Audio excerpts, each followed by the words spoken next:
On February 28th, President Trump signed an executive order directing EPA and the Army Corps of Engineers to review the Obama administration's Waters of the United States, or WOTUS rule, and to publish a proposed rule that would rescind or revise that rule. While this action was both correct and important, the long saga of the WOTUS rule is not yet over. This fundamentally flawed rule is still on the books and needs to be withdrawn. The Supreme Court has decided to rule on whether or not circuit courts have the jurisdiction to hear challenges to the rule. If the Supreme Court decides that these cases belong in district courts, then the nationwide stay that the Sixth Circuit Court of Appeals issued will go away. If that happens, this rule that is terrible and unlawful will go into effect, and the EPA and the Corps will be able to regulate isolated ponds and dry stream beds that have no impact on navigable water and were never intended to be covered under the Clean Water Act. As we will hear from our witnesses today, the justification for withdrawing the rule is overwhelming. General Peabody is a decorated retired member of the military who was the commanding general for the civil and emergency operations at the Corps of Engineers until he retired in the fall of 2015. He will tell us that the definitions in the WOTUS rule are not based on the Corps' expertise and experience. In fact, the Corps was shut out of the process of writing the final rule and the support documents for the final rule. The Corps is the agency that performs the on-the-ground inspections that identify what water is federally regulated. If the rule is not based on their experience, that means it has no technical basis. It is instead a blatant government power grab.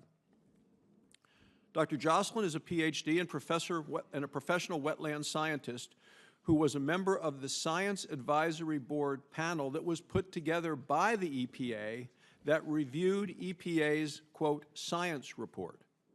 This report is a scientific literature review on water connectivity. The Obama EPA claimed that the WOTUS rule is based on the conclusions of this report. Dr. Jocelyn will tell us that, in fact, this report does not address the issue of where federal regulators should establish jurisdiction. EPA's science report looks at connections to water, but fails to examine whether connections are significant, and most of the studies in the report do not address navigable water. Instead, this report concludes that all water is connected. Our children learn that in 4th grade when they learn about the water cycle.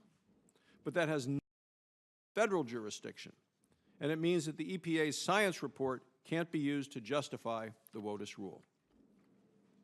Mr. Solicitor is the Solicitor General for the state of Wisconsin, and he works with the 31 states that are all challenging the WOTUS rule.